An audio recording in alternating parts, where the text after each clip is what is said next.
Hi, everyone, and welcome to tonight's presentation. Tonight, we are joined by travel expert Barbara Paulson as she helps you plan your next staycation to nearby Philadelphia.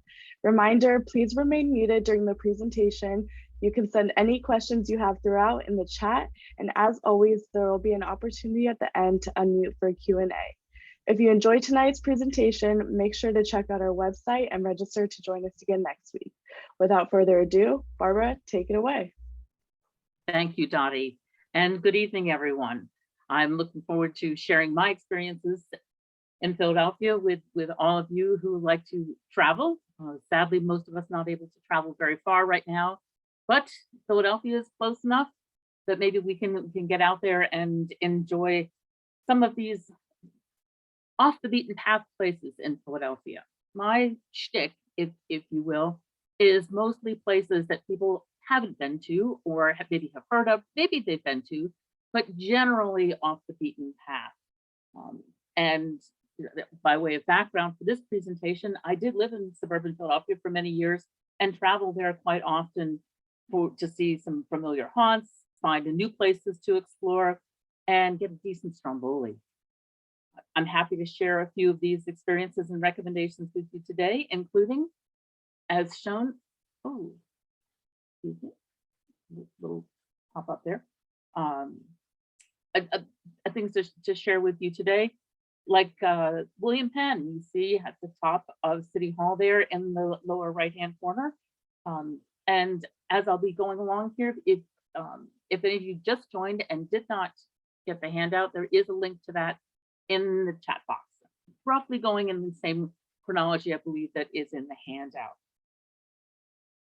And yeah, just as a reminder, as Dottie said, hold your questions if you can until the end, type them in the chat box, or just write them down on an old-fashioned piece of paper. That still works too. Here's what we're going to be talking about today, getting there and around, and then going through these 4 topics: colonial history, art history and anthropology, civic pride, food, and the Italian roots of the city. First, getting there and away, it's not too hard to get there. A couple of good options, certainly by car, easy to get up there, about 3 hours from Poolesville, going up 95, or for a more scenic route, you can go up through, this map is showing you going up all the way through Mechanicsburg, but I'd go up and cut through York, maybe even Lancaster, maybe spend a couple of days here along the way before you get to Philadelphia. That's some good options there. Once you get there, parking's not really bad in Philadelphia. Some cities are horrible. New York, crazy. Philadelphia, parking is plentiful, affordable, and particularly if you're going midweek, it's just not too bad. If I'm staying for a few days, I usually ditch the car at the hotel and just use public transportation everywhere. The public transportation is great. I'll talk about that in a minute. Also, to get up there, consider Amtrak. It's really easy and cheap, about $60 non-peak coach round trip, and about less than 2 hours. You can pick it up at Union Station, or I prefer using the New Carrollton station. It's there's both an Amtrak station and a metro station there. New Carrollton is a lot easier and faster than trying to get yourself in and out of the district. And there's a lot less congestion at the station itself, because it's not Union Station. It's just a small railroad station. But do be careful when you're trying to park there. There are parking lots for Metro and parking lots for Amtrak. Be sure you're in the right one. This will be the voice of experience. But it's just a really easy way to use train travel. I've used it particularly going to both Philadelphia and New York, and I really enjoy using the train. I understand that there's some express bus services to Philadelphia, but I haven't used them myself, so I'm a little reluctant to name them or offer those up. But once you get there, here's just a kind of a lay of the land. Getting around Philly is pretty easy. It's laid out on a grid system with 2 primary reference points: the waterfront on the east side, and City Hall on the west side, which kind of bookends the city. And the main drags, this is Broad Street, which goes north and south, and Market Street, which is the primary main drag up through the city. These are numbered streets from the waterfront, with the numbers getting larger as you go farther out.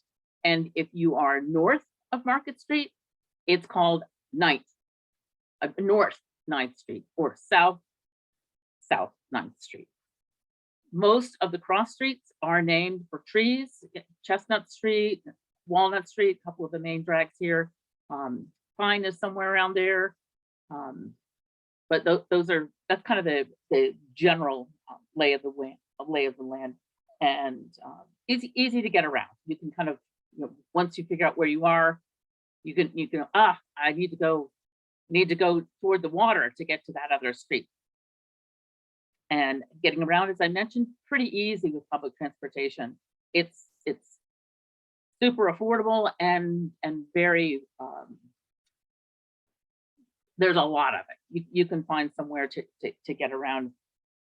They have a good subway system there, but I like the buses, because I like to kind of see where I'm going, and as I'm driving past something, it's like, oh, that restaurant looks interesting. Oh, I want to stop there. Oh, a bookstore in that corner.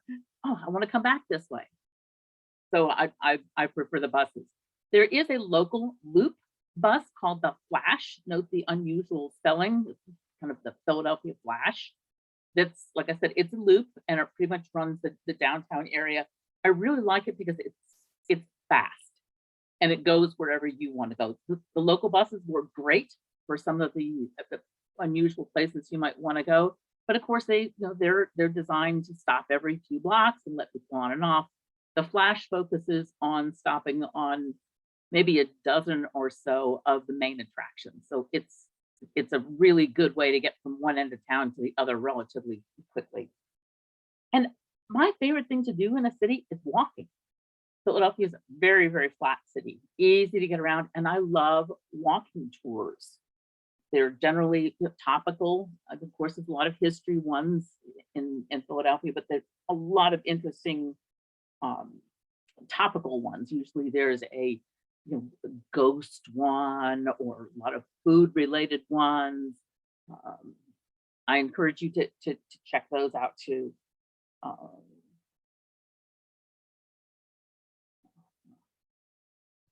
So for actually getting in depth, and while you're there, let's to see and do.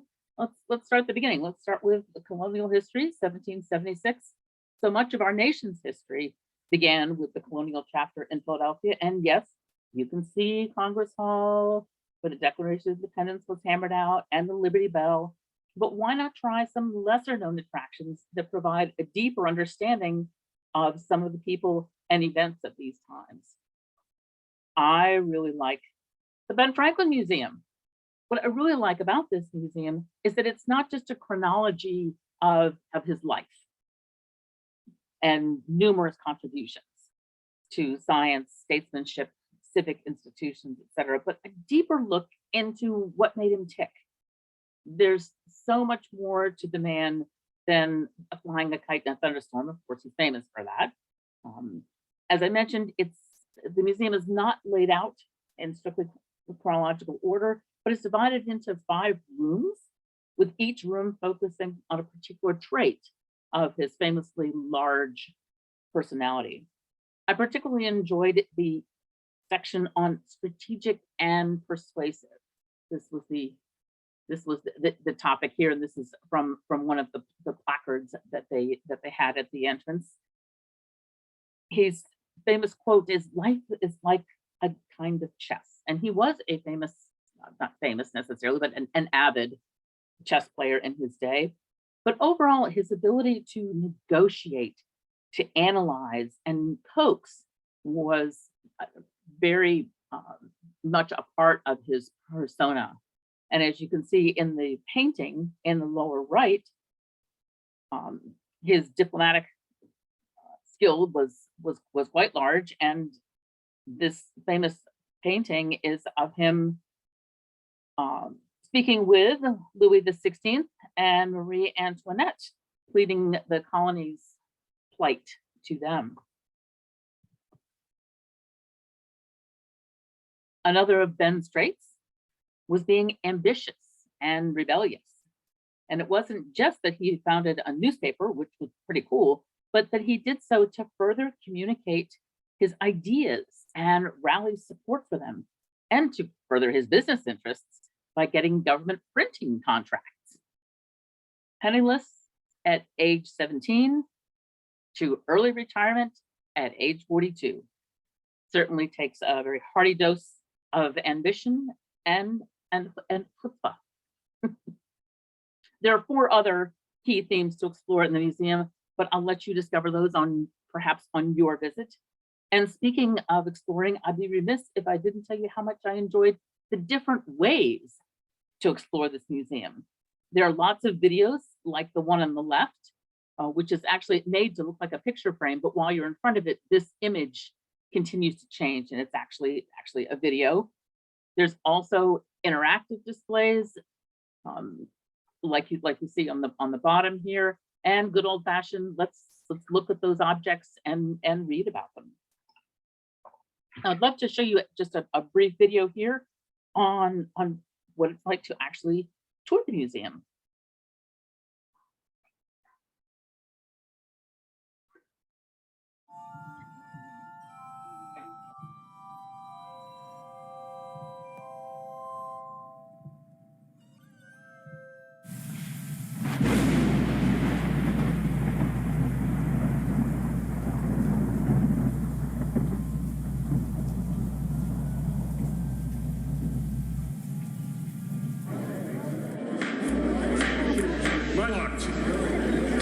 Franklin's mind may have been so possessed with the idea of a great American republic.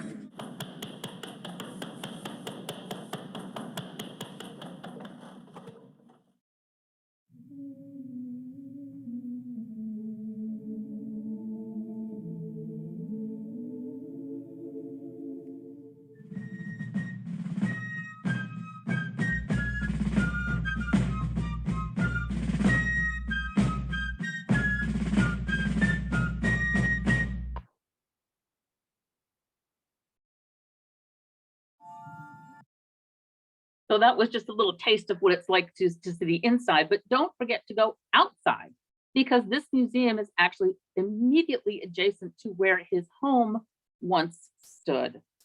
And there's a framework outside, which you can see on this slide, which outlines exactly what it looked like, just the frame around it.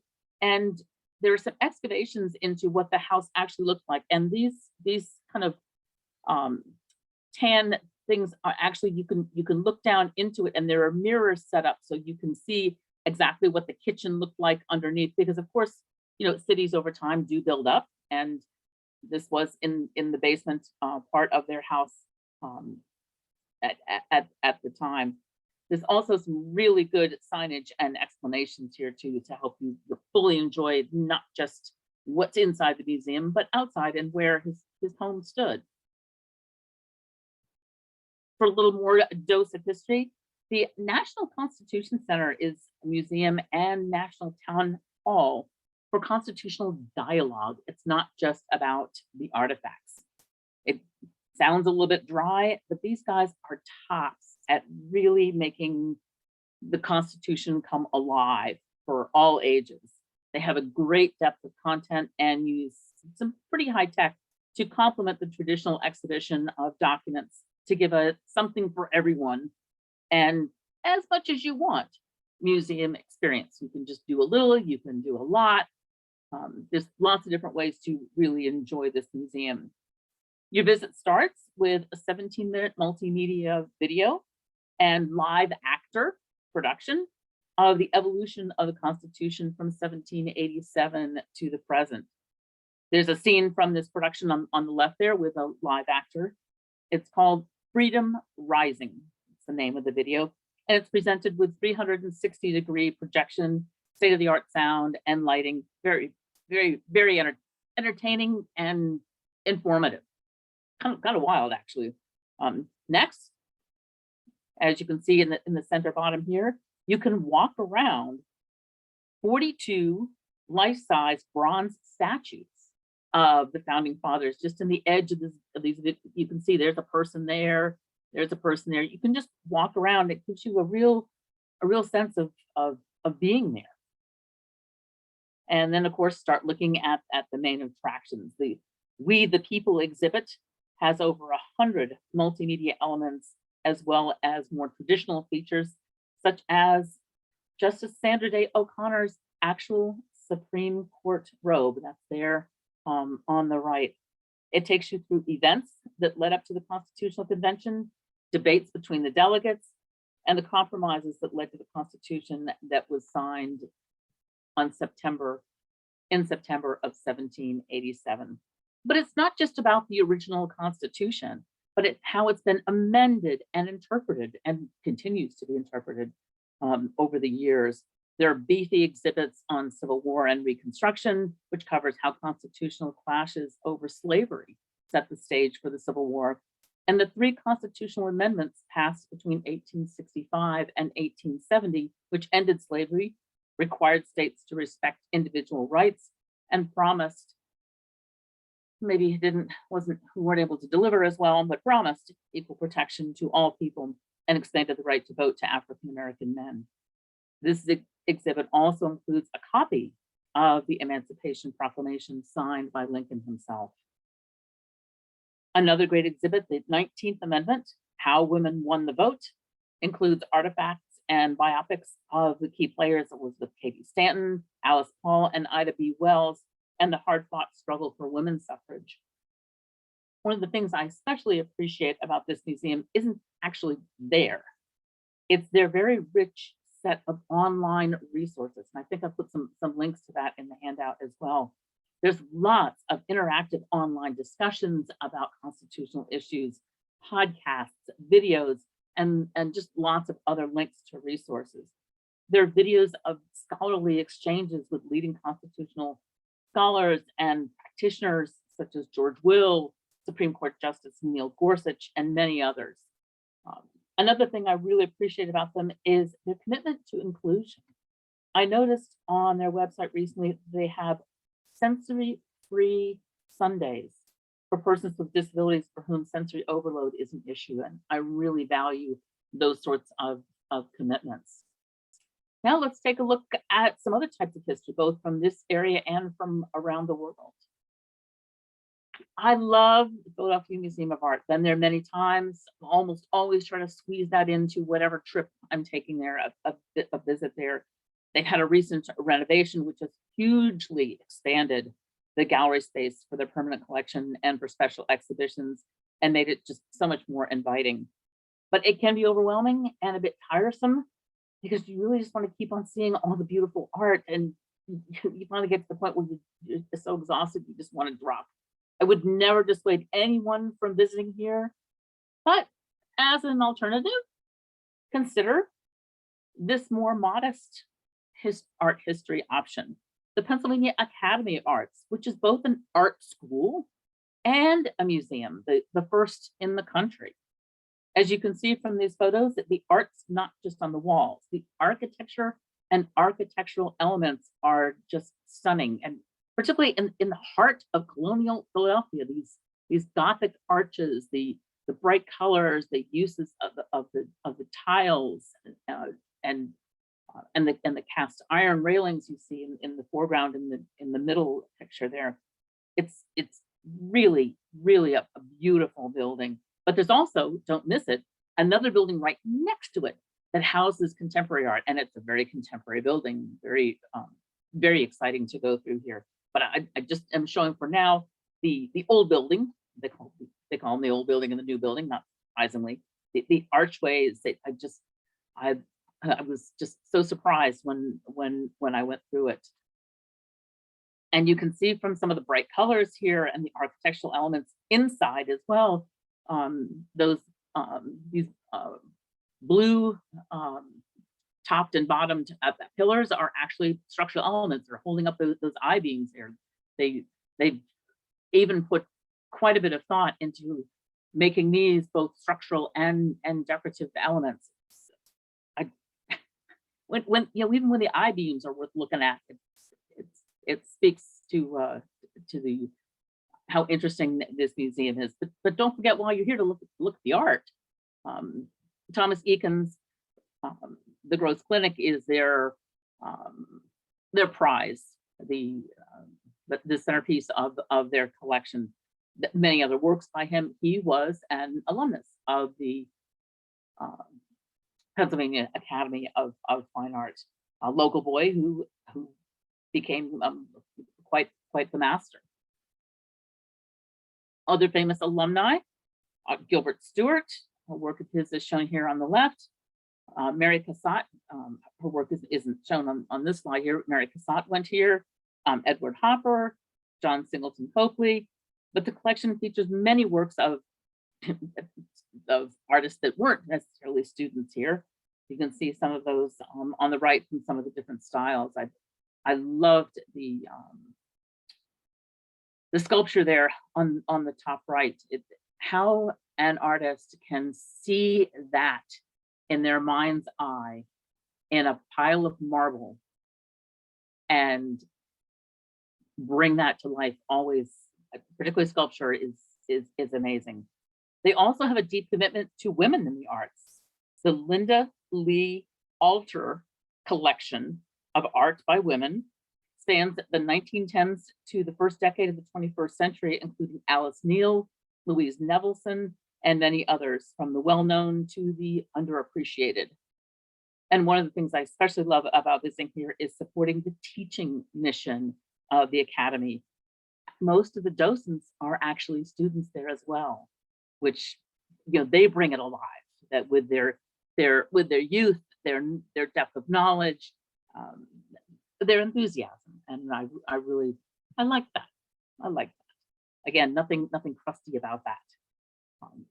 And speaking of learning and education, I love university neighborhoods. They just have a great vibe. And this gem, the Penn Museum, is actually on the University of Pennsylvania campus.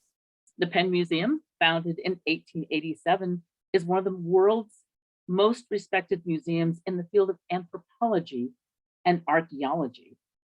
The collection is comprised of over 1 million artifacts, largely discovered by the university's own archaeologists and researchers in the 19th century and early 20th centuries.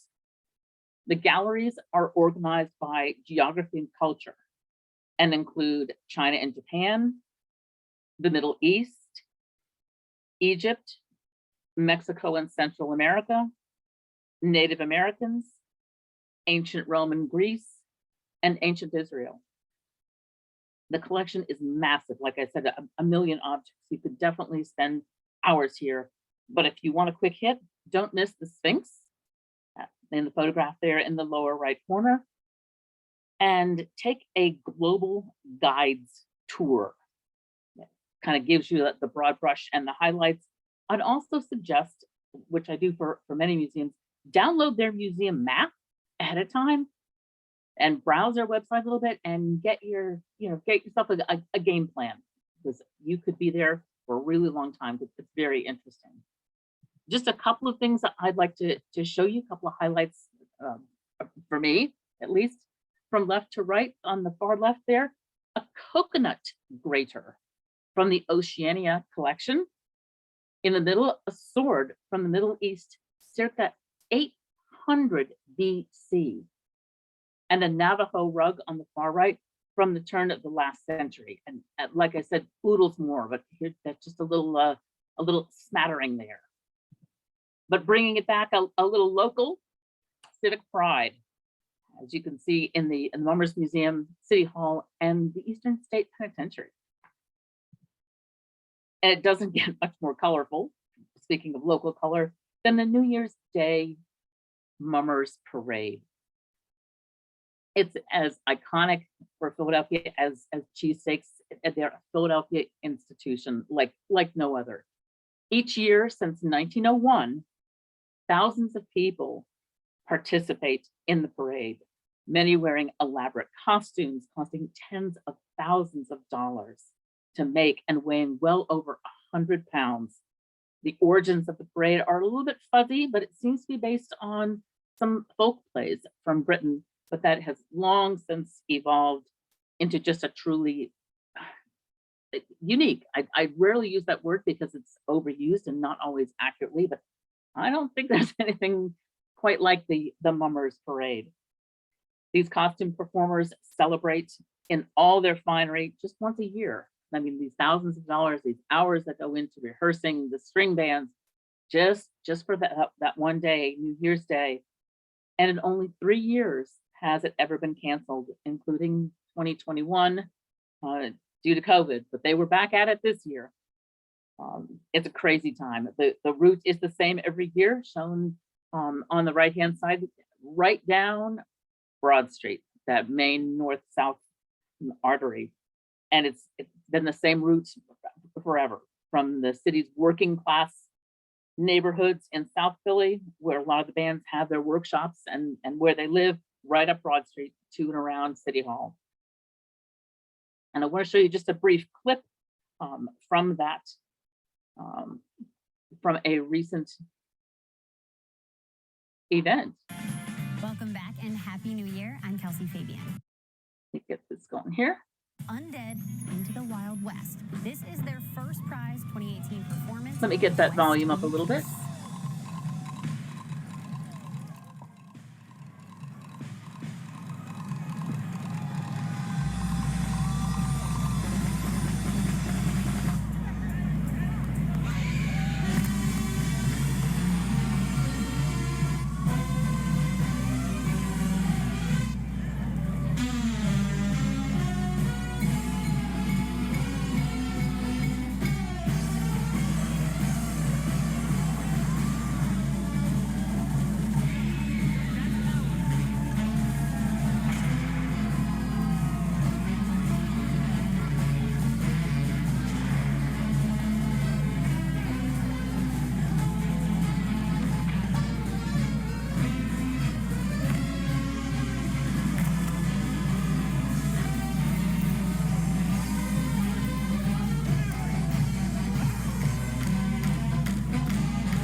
I just want to give you a little bit of a flavor there. The full length video, there's a link to that in your handout as well. But I just want to give you a flavor for what is truly unique about this this event every year. But for us tourists, the next best thing is not just once a year, but for many hours during the year, you can visit the Mummers Museum.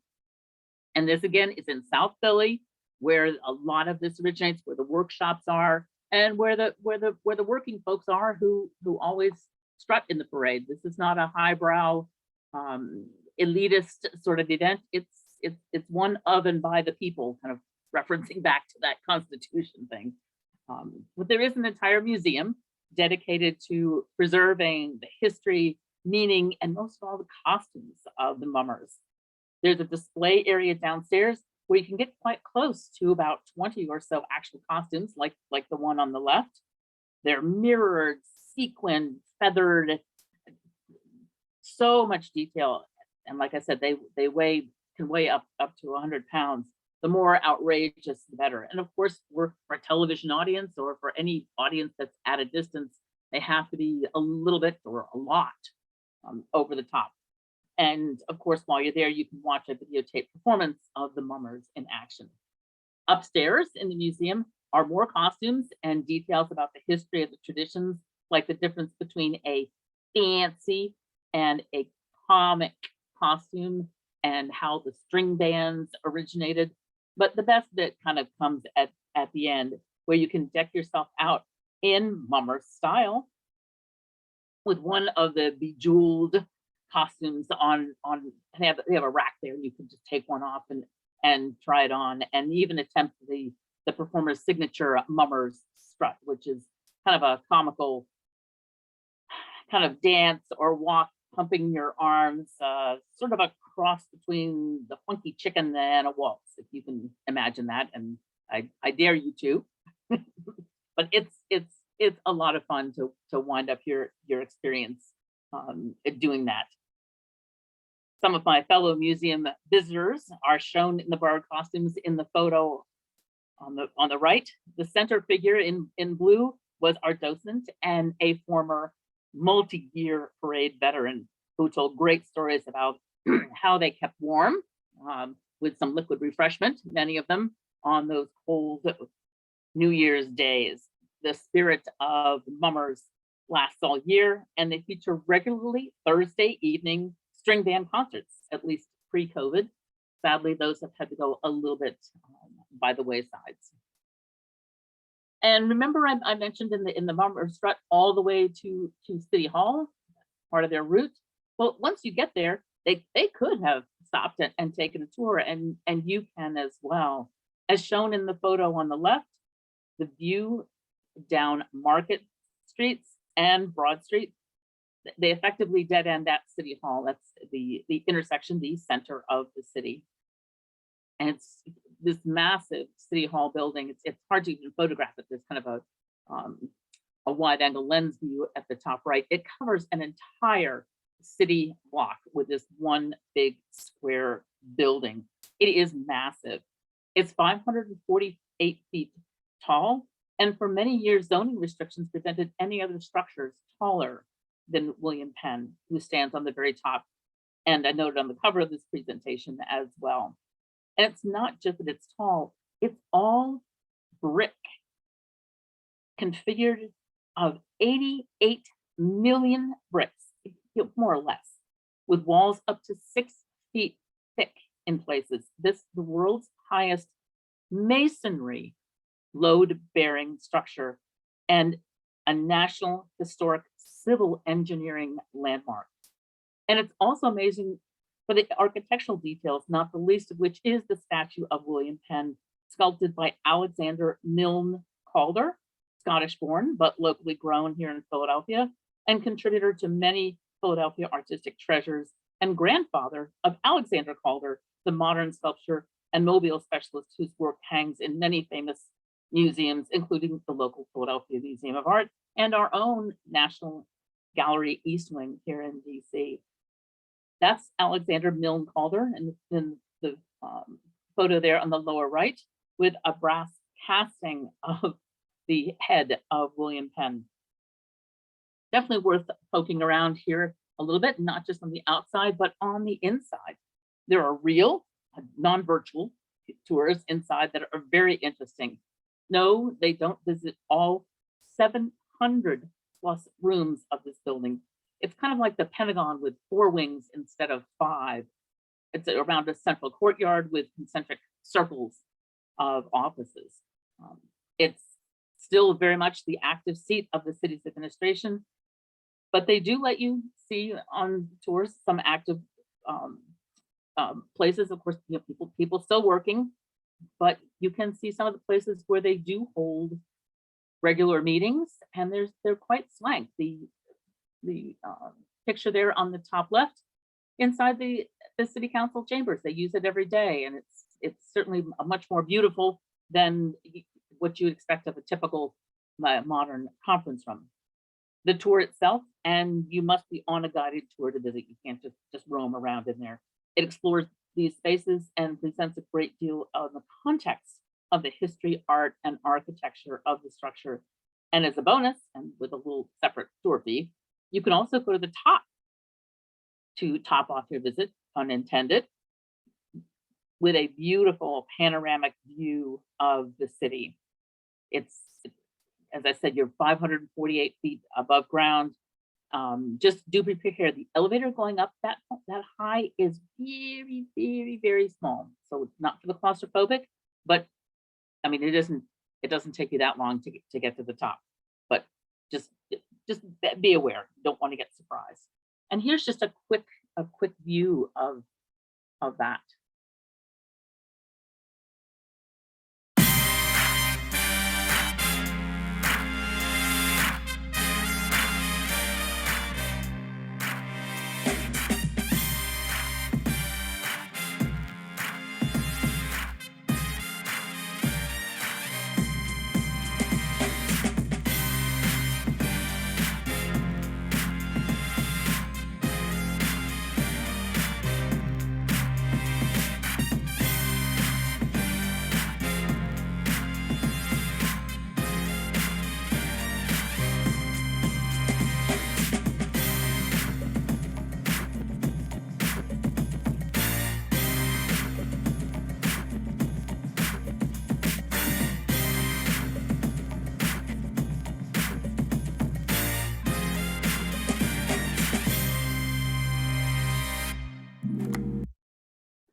I really enjoy going there. And this is someplace I can't say I enjoyed going, but I really found it fascinating. This is definitely not your typical tourist trap, that's for sure. Eastern State Penitentiary, with its imposing Gothic architecture, crumbling walls, and somber history, has a really haunted feel. When it opened its doors in 1829, it was considered the future of America's correctional institutions and set an example for more than 300 new prisons. It was the most expensive prison constructed at the time and was considered revolutionary for the slightly more humane way prisoners were treated, including access to fresh air in both cell areas and the fact that there was a prison yard. Another key new feature was the hub and spoke surveillance design, so that with mirrors so that guards could see all parts of the prison from one central location. This is long before they had closed circuit television. And one thing to be aware of, and you can see it a little bit in the photo on the lower right, they haven't refurbished this. They haven't whitewashed it and painted it and put up a lot of placards. There are definitely some that give information, but it's mostly to give you the true feel for the joint. Let's take a quick look at it.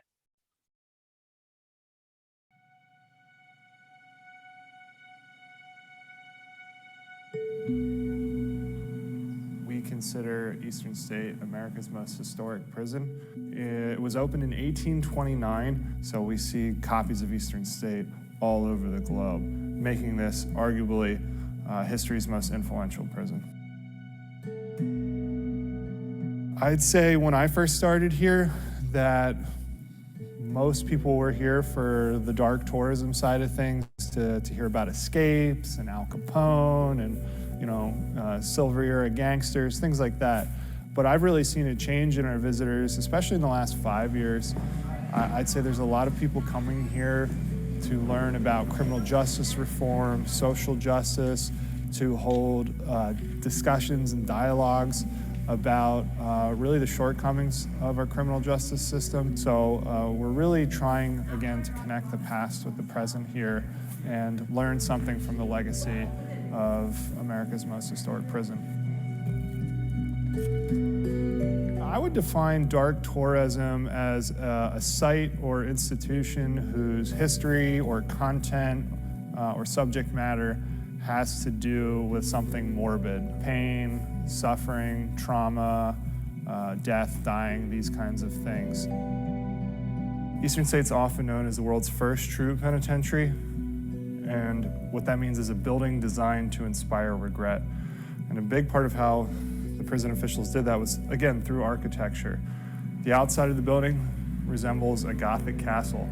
It's scary, it's intimidating, and it's what we would call a deterrent. But on the inside, visitors to Eastern State are often surprised to see that the cell blocks resemble a cathedral or a church. And the idea was that if a prison looked like a cathedral or a church, people would be more likely to think about what they had done wrong, to reflect, and to seek penitence or true remorse. And that becomes the root of the word penitentiary.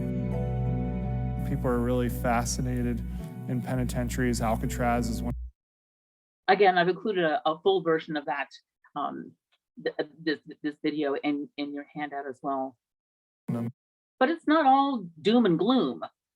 And yes, the prisoners did have fresh air. The photo on the left, you can see that grid in the background is, that grill is open actually to the fresh air. But it also meant, yes, we can have fresh air, but bitter cold in the wintertime and beastly heat in the summer. On the top right, Al Capone was probably their most famous prisoner. His prison cell has been restored with some of his, well, not completely restored. There you can see the walls look a bit ragtag there, but it's been restored to some extent with some of his artifacts, his personal effects, and his kind of reflects his upgraded status there. He had a nice lamp and a comfortable chair. Still peeling walls, but better digs than the guy in the cell next to him, that's for sure. in the lower right, at the end of the tour, there are also some modern exhibits about incarceration, its purposes, its effectiveness, and some statistics that offer food for thought. I know you can't read the detail on those charts, but it just to give you a brief idea. The blue indicates male incarceration, with first in the tallest incarcerated African Americans, and then incarcerated Latinos, and then incarcerated whites, and the same for women in the red, the first African American, Latina, and white. Some very, very sobering comparisons there. Eastern State saw its last prisoner in 1971, and now it's pretty much preserved ruins, which is intentional on their part, as well as due to limited resources. The atmosphere is so evocative of pain and despair, like the photos that you've seen earlier and the videos. It's also been used for that very reason as a film location for such feature films as Transformers, Revenge of the Fallen, and Return to Paradise. So let's move on to something a little more cheery, at least something usually cheers me up, and that's food, and some very, very good food in Philadelphia, and some of the Italian roots of Philadelphia. Now, the Reading Terminal Market is not really off the beaten path. Most people who have been to Philadelphia have at some point visited the terminal market, but if you aren't familiar with it, you must go. And it is really iconic. And the Reading Terminal Market history goes back to the days when it really was a Reading Railroad terminus, hence the name. But it's one of the old continually operating public markets in the country, with the first tenants setting up stalls back in 1893. It's now a mecca of fresh and prepared foods and booths and stalls, everything from organic fruits and vegetables, butchers, fishmongers, Amish market purveyors, teas, coffees, kitchenwares, and just about everything. And as for dining in, there's locally based favorites, cheesesteak options galore, barbecue, soul food, burgers, and more updated offerings such as crepes, pad thai, shawarma, vegan and vegetarian options, and almost anything else you might have a hankering for.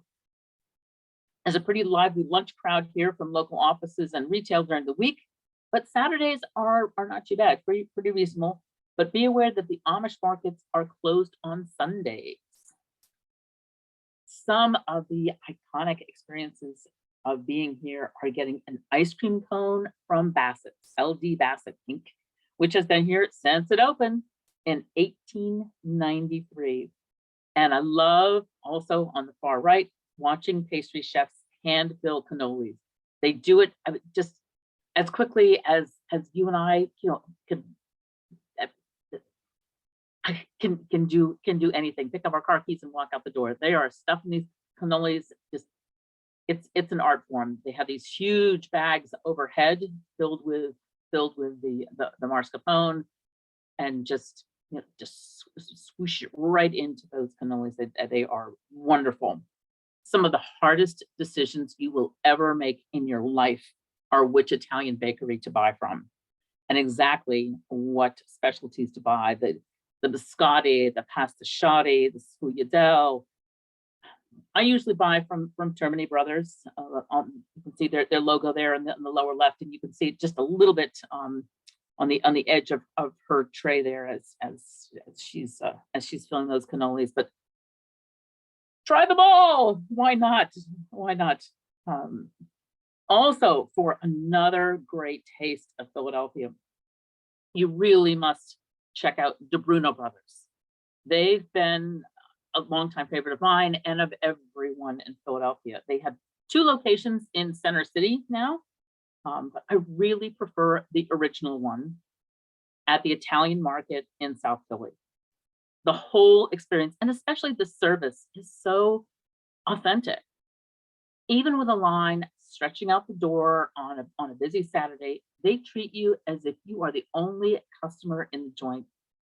Such knowledgeable advice, seemingly infinite tastings, and phenomenal cheeses, meats, and miscellany, the fresh chèvre, the funky and stinky blue cheeses, creamy brie, and not just a few of the types of cheeses. They have hundreds. Cured meats, salamis, prosciutto, pancetta, and specials, the beautiful fresh pastas, olives, truffles, different oils and vinegars, and nuts. They have the most fantastic Hawaiian black lava sea salt cashews. They are the bomb. The Hawaiian black lava sea salt cashews. The website also has tons of cooking videos and recipes. And I'd like to show you just a brief clip about them as well.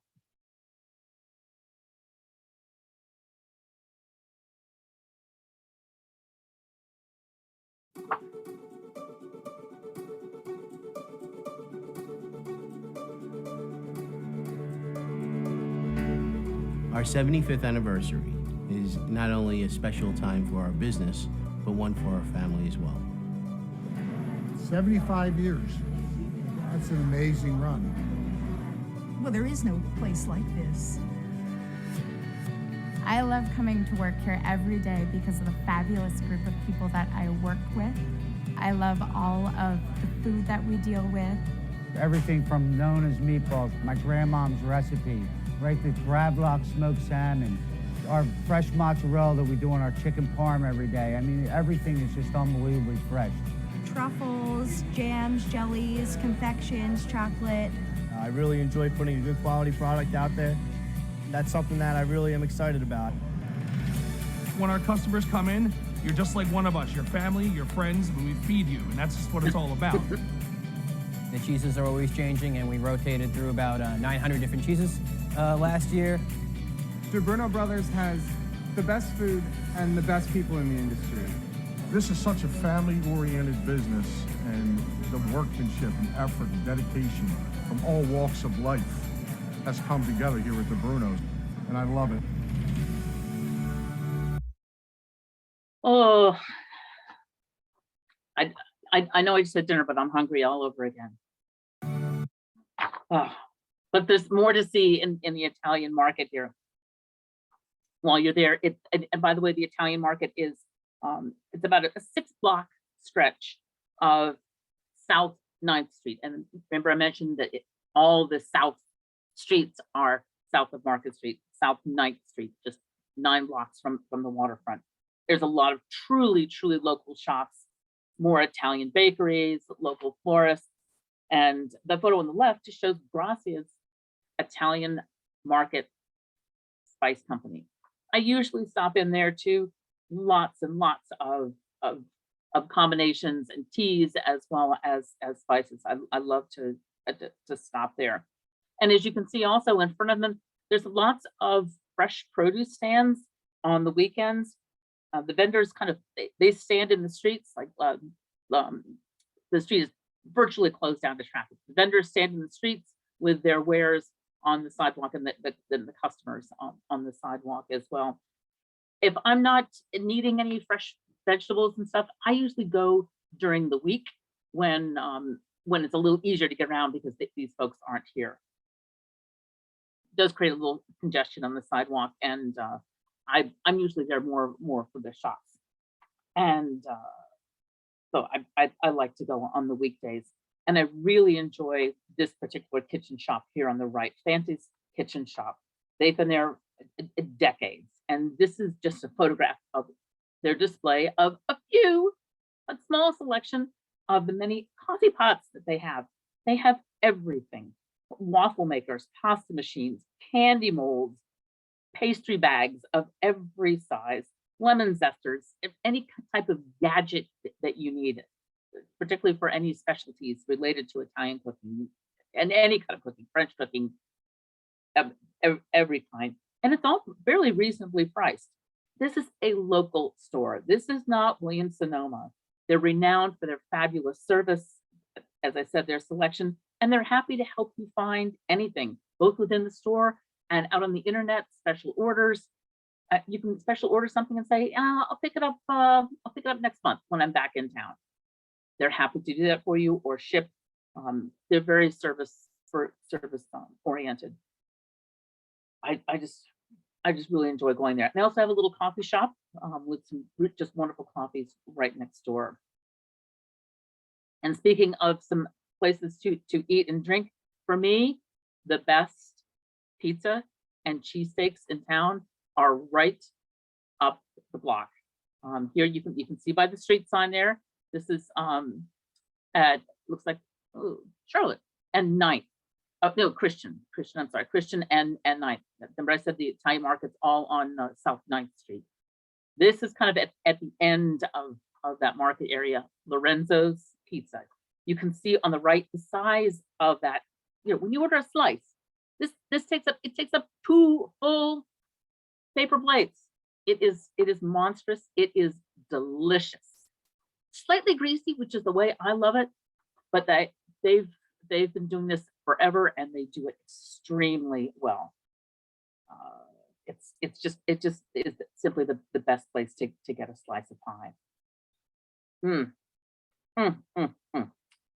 Allow yourself maybe hour and a half, 2 hours on these few blocks to poke into these wonderful places to shop and eat and get the true, authentic nature of the core of Philadelphia. It's half colonial history and half Italian heritage. And on that yummy note, I will wrap up here with my presentation, and I'd like to see now that we've got full bellies and an empty wallet, what questions and comments that you have.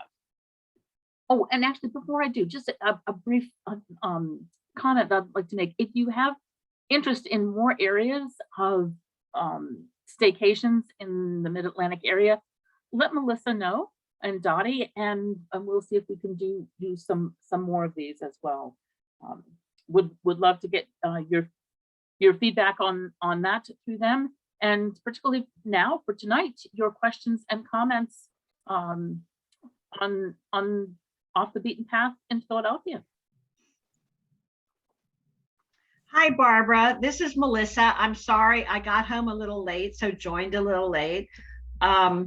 So happy to have you on here tonight. I am a pizza and a cheesecake lover, like 2 of my most favorite foods in the world. So I want to know, how long does it take to get to Lorenzo's? And when you go, do you stay overnight somewhere, or do you go up for the day and come back? I'm already planning a girls' trip.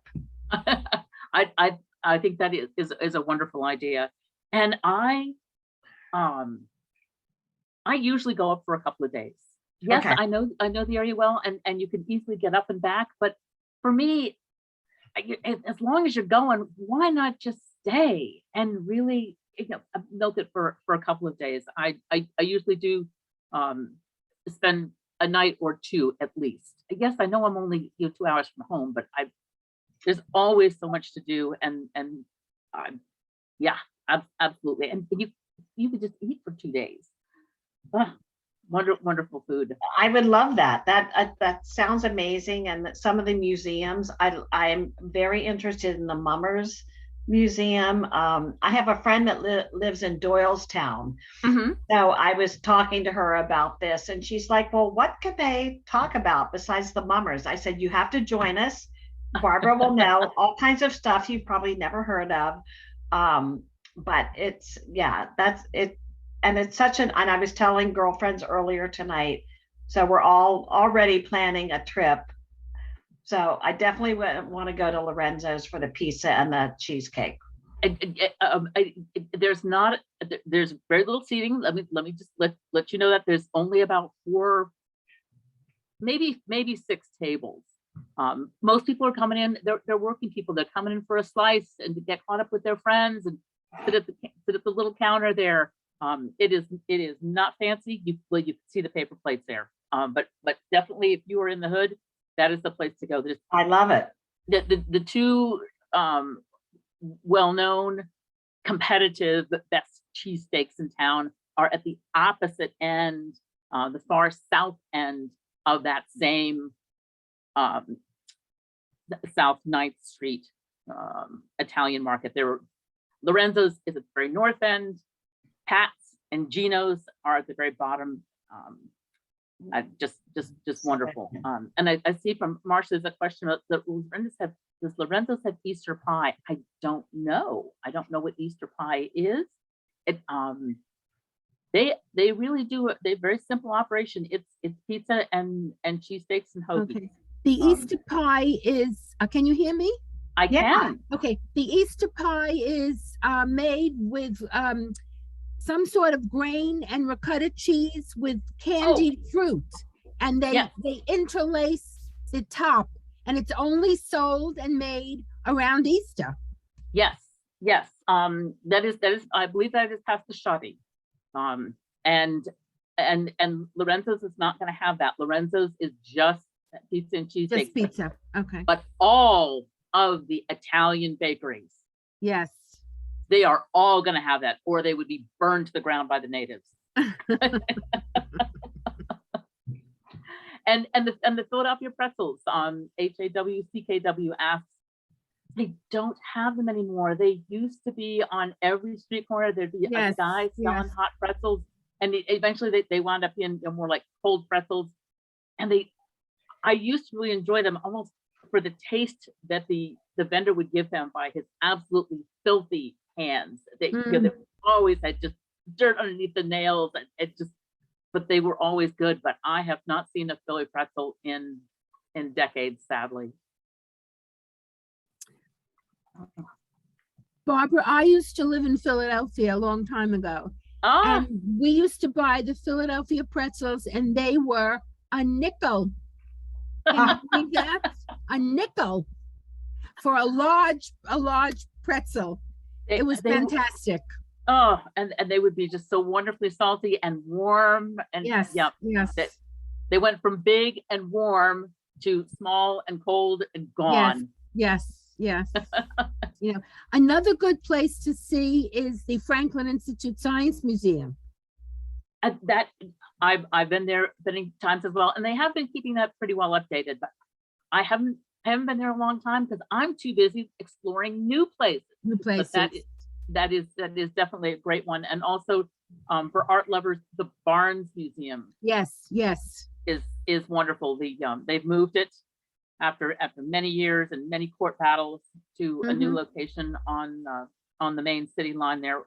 Very interesting story and a wonderful place to go. And actually, I did include that in the original presentation, but hit the cutting room floor when I did my time check there. Yeah. Kathy asks, do you have any off the beaten path quirky places that you love to visit? Kathy, I'm not sure if you mean cities or specifically with respect to Philadelphia. Can you clarify that? Yes, I meant in Philadelphia. There's a place called the Magic Garden that is really, really quirky. It's kind of like a large alleyway that has been decorated with, it's painted and with mosaics, and it's really, really quirky. The Magic Garden. I would highly recommend that as well. But that penitentiary thing, that's pretty quirky. That's not on most people's I would love to go to a really old prison. But I was fascinated. The last time I was there, I closed the place down. They were like, okay, lady, buy your postcards and get out. We gotta close this place up. And I was concerned about actually becoming a prisoner, because I'm sure I would be quite uncomfortable there overnight. Oh, did you stay overnight? Not at the prison, no. Okay. At a very nice hotel in Center City, right on Benjamin Franklin Parkway.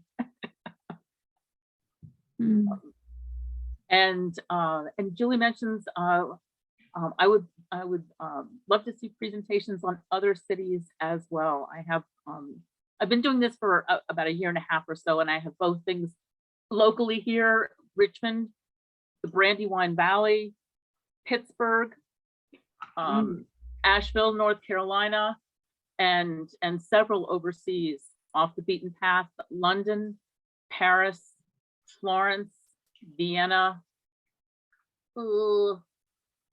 Edinburgh, Barcelona, and then maybe some others. But just let Melissa and Dottie know what your interests are, and if you'd like to see some more of these. Yeah, please do, because Barbara, that was a fabulous presentation. So we are really looking, because I know that people are maybe uncomfortable reaching out overseas. So we decided to stay local where you could drive, but we're certainly open. Barbara, we would love to have you back for local or overseas presentations. It's fabulous to know what we can see that's not the typical tourist trap or guide that we see when we reach out to go to different communities. So we will definitely have Barbara back, and just let us know what you're interested in. I would love to come back at it. Now, just scrolling back also through some questions, is the Marcia had asked, is the Christmas market still on? No, it really closes down December, I think December 31st at noontime. They're out of there. I meant, are they still doing it, or have they closed it because of COVID or because of lack of people? Never any lack of people. And I don't know whether they did one. They did one last. They did one this past year. Really? Okay. Yes. Okay. Yes, and it was definitely on my list of things to do. And sadly, around the holidays, sometimes get a little hurly-burly. Yes, and yes. I did not make it this year. Very disappointed, but it is still very much an ongoing thing. Yes. So someone was asking about the cost to go to different places. So some of the museums, is there a cost to get in there, like the Mummers Museum? There was a fee for the Mummers Museum, but it was modest, and just it is a very modest museum. It's in an old the old gymnasium of a former Catholic high school. And they've spruced it up best they can, but it's not slick and modern. It's very humble, run by humble volunteers. But I think most of the attractions that I've listed here have relatively modest fees. Eastern State Penitentiary is not looking to make a boatload of money. They're just happy that you come. They don't have a mortgage. I mean, what is their overhead? They're not painting. They're not doing a lot of maintenance. Right. Right. But yes, there are most everything I mentioned. It does have some fees. That's good to know. So it's family friendly. Absolutely. Absolutely. And along with your handout, is there anything that you mentioned that wasn't on the handout, or should everything pretty much be covered there in terms of links to their websites? I think everything that I talked about is on the handout. I don't think I left anything out. And for some listings that there are multiple links, like there may be an official website and a YouTube video and a review of it in a magazine or something like that. There are usually multiple links, and there's even a few extra things. Like I mentioned earlier, the Barnes Museum there, didn't have a chance to include that in the presentation due to time, but I've included some links to their website and some virtual tours there that are quite good. And for anyone who is having trouble with it, I linked it in the chat again in a PDF format. And of course, you can email info@poolesvilleseniors.org if you're still having trouble accessing it, and I can send it to you there as an email attachment as well. Any other questions, comments, concerns, issues, thoughts of the day? Feel free to send them in the chat or just unmute and ask them yourself at this time. Barbara, you brought back all of the fun things to do in Philadelphia. We lived there for 10.5 years, and my son was on the crew team from his high school. Oh, every Saturday and Sunday we'd go down to the river and watch the crew just going back and forth, and it was just a fun city. It was a small city, yes, which is a very walkable city. And I used to work at the Franklin Institute Science Museum. Oh, that's why you were getting in a plug there. So it was just every day during lunch, I would put on my official pass and I'd be able to do all the exhibits and just walk around. It was just the best place to work. My next door neighbor worked for many years as an administrator at the Philadelphia Museum of Art. Yes, yes. Oh, it's a wonderful city with so much more to offer than just the Liberty Bell.